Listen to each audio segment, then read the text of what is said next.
Hi everyone. So today we're going to work on an application of linear inequalities called linear programming. So we've never done this before, so we're going to take it step at a time.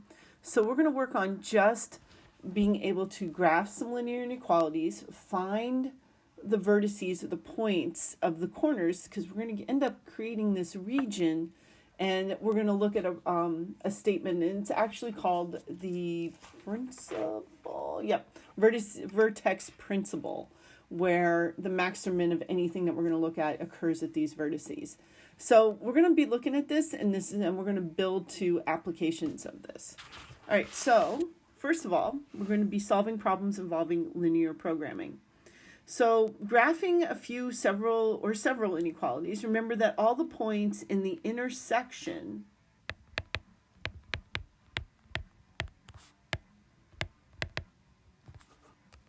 or overlapping region are the solutions to the system. So remember we looked at the other day is where the overlapping shaded region exists, which is the intersection of the shaded regions. That's where all of our solutions are. So we're going to be looking at these solutions that are within these regions. And the inequalities are going to now have a name because we're doing an application of it. And these are called constraints. Because we are constrained or restricted to a certain area, to a certain number. Okay. Now, the area of intersection of the graphs in which every constraint is met is called the feasible region.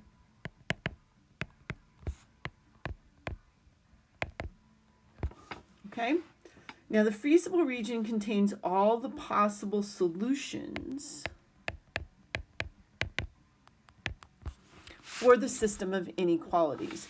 So, this region that we're going to create is going to be, most of the time it's enclosed. I can't guarantee 100%, but this region that we're going to create is usually going to be some form of a polygon, like a 4-sided figure, 5-sided figure, sometimes it's triangular figure. And that region is going to give us our solution to what we're looking at. Now, we're going to be maximizing or minimizing based on a certain equation that we're going to be given or finding within a problem. So that's called your optimization function, and we usually refer to it as f of xy. We'll have a max or min valued solutions at the vertices of the polygon. Okay. And this is called the vertex principle.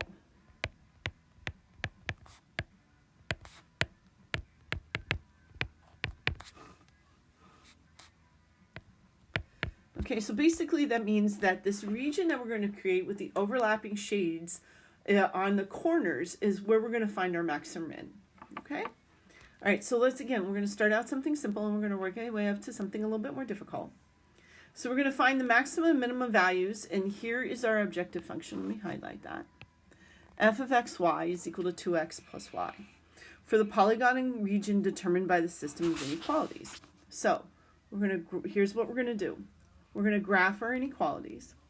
We're going to find the vertices, and we're going to put the vertices into our optimization. You're going to hear me say objective function, and we're going to find which vertice gives us our max or our min. Okay. All right. So let's start with graphing. Now here you notice it's very different than your normal graph that I usually have for you. I have a grid here, because certain things we may only be looking at the positive x and the positive y, or the negative x and the positive y. So depending on the constraints, we're not always going to use the entire coordinate plane. So I'm just going to draw. Now let me change some colors here so we can see this a little bit better, and I want to make it a little bit darker so we can see it. Okay, so I'm just going to graph it here. Okay, notice my lines are a little darker so I can see what we're doing. Okay, so there's our positive x and our positive y, okay? All right. Okay, so let's take a look. We're going to do x is less than 4. So again, I'm going to start with some colors. Okay, so this one's going to be in purple. So remember, x is less than 4 means that we're going to go to the 4 on the x-axis. 1, 2, 3, 4. It's equal to, so I'm going to keep my line solid, and I'm just going to draw my line. Okay, hopefully you can see that okay. And it's less than, and I'm just going to draw a little arrow. Okay, no, wait, never mind. I'm going to highlight that. Okay, just kind of lightly. All right, now I'm going to pick a different color. Let's go with this blue, and I'm going to do y is less than 3. So I'm going to come up here to 3. Again, less than or equal to, so I'm going to do a solid. Okay, and again, I'm doing a blue, so I'm going to take that color, and I'm doing less than. Okay, so it looks like right now I have less than and less than. So it looks like this area right in here might be our solution. Now, then we have greater than 0 and greater than 0. Now we already have that. That is our axis. I don't think you can see it. I gotta change that color. That's just awful.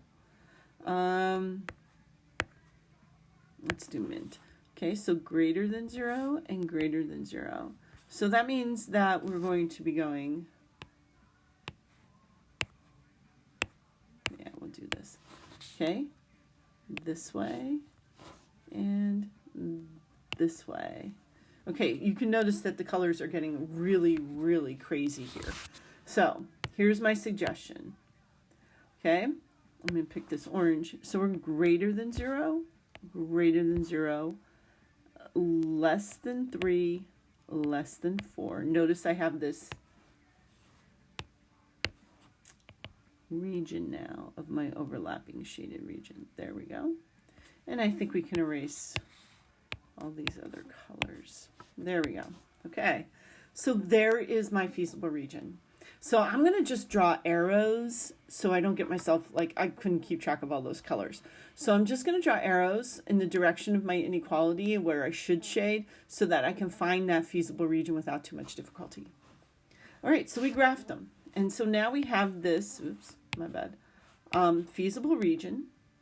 Okay, now that we have our feasible region, we're going to identify the vertices, which means I'm looking for the corners. Here they are. Okay, hopefully let's make those darker. Let's just use this. All right, there they are. Okay, so which means that I need the ordered pairs that go with these vertices. So this one is 0, 0. This one is 4, 0. This is 4, 3. And this is 0, 3. Okay, so there they all are. Now you can put them here or you can just put them here. That's fine as well. These are the corners. Now, according to our vertex principle, this guy, it says the max or min will occur at one of these points. Okay, so how am I going to find that? Well, we're going to test them in our objective function or our f of x, y function. So we're going to test it in this guy. So the way I do it, and it just helps me organize the information, I make a little chart. So I put my xy's here, and then I put my 2x plus y, what I'm going to put my numbers in on that side. Okay, so my ordered pairs are 0, 0, 0, 3, 4, 3, and 4, 0. Okay, so I'm going to put 0, 0, so that's just going to be 0. So this is going to become 2 times 0 plus 3, 2 times 4 plus 3, and 2 times 4 plus 0.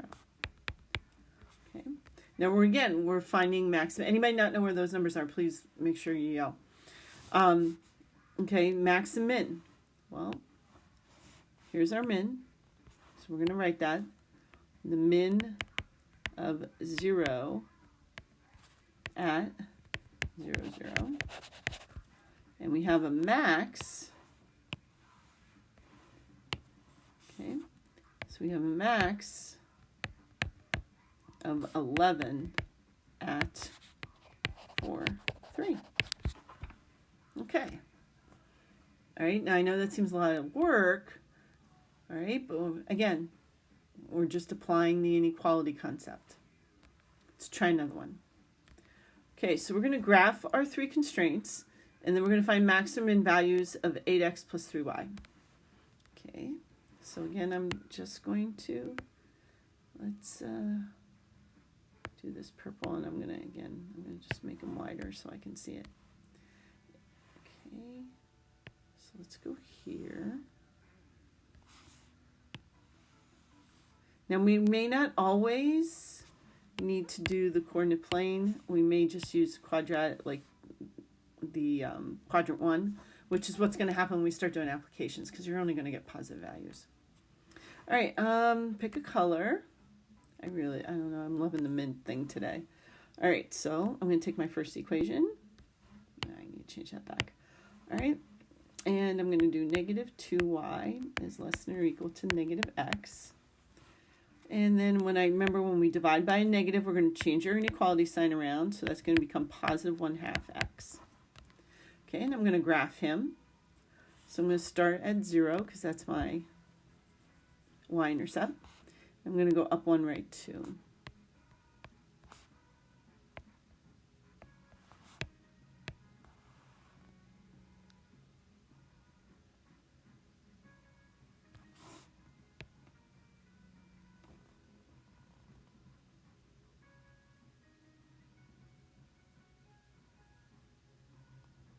Okay. All right, and this is greater than, so that means I am going that way. Okay? All right, so let's pick a different color. Do the next one. So this is x minus 2y is greater than or equal to negative 10. Negative 2y is greater than or equal to negative x minus 10. Divide by negative 2, again, flip your sign around. Okay, it's going to be 1/2 x plus 5. Okay, so I'm going to go to 5. I'm going to go up 1, right 1.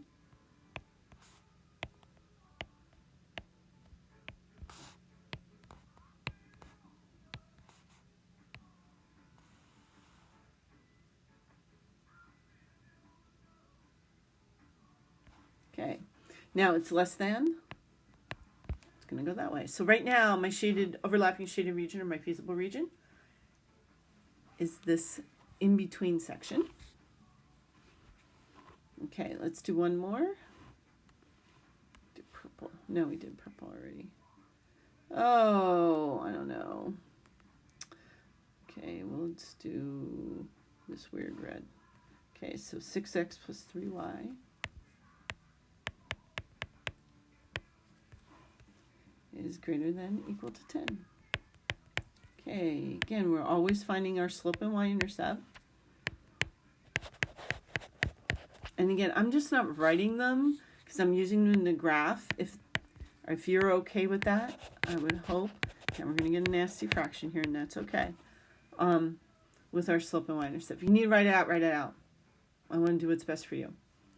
Okay, so 10/3, remember, that's going to be 3 1/3. So we're just going to approximate that on our y-intercept. So we're going to go up 3, 1, 2, 3, best approximation 1/3. I don't know about there. So we're going to go down 2 blocks. 1, 2, right 1, down 2, 1, 2, right 1.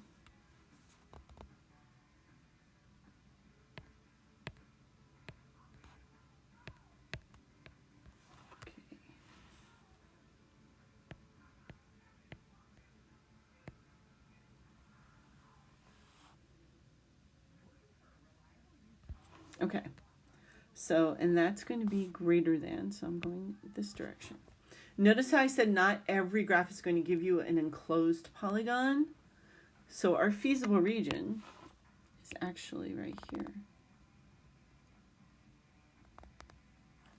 And we're not enclosed, which is totally okay. All right, so now we need our vertices. Okay. So I'm going to best shot in the dark here of what those two are. We only have 2. So to me that looks like 1 1/3, 2/3. Okay, did I put it? Okay, so I'm just going to do that over here. 1 1/3 and 2/3. And this guy, what do you say? Negative 2/3. 1, 2, 3, 4. 4 2/3.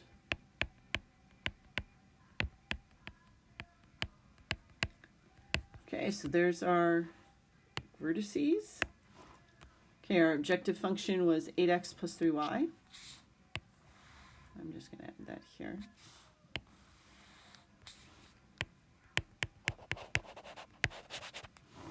All right, so I'm going to use my calculator to help me. And I'm going to make that 4/3. Okay, so I'm doing 8 times 4/3 plus 3 times 2/3. And again, this is not going to be exact because we're not computers. We're not going to get that exact value. So this is going to be an approximation. Most of the time, our values are going to land on the nice corner. So I got 12 2/3. There we go. Okay.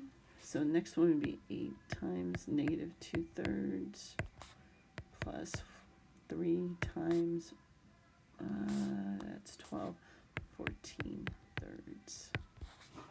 Okay.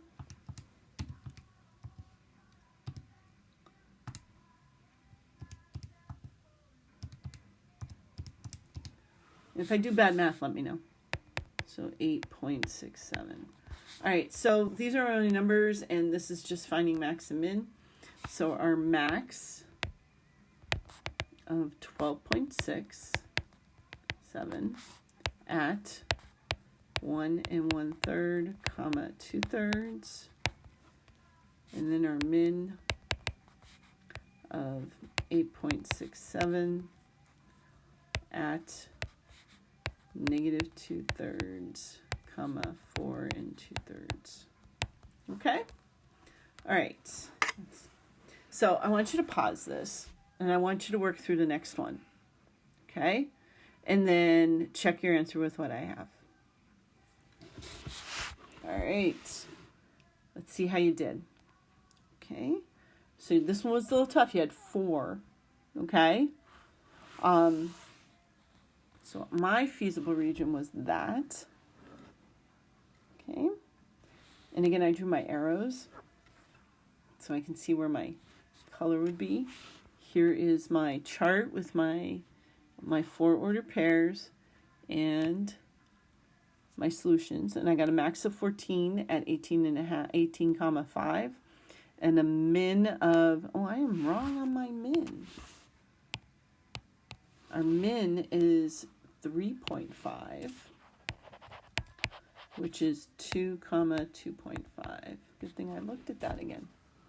All right, we're going to work on this. We're going to do it for a couple of days.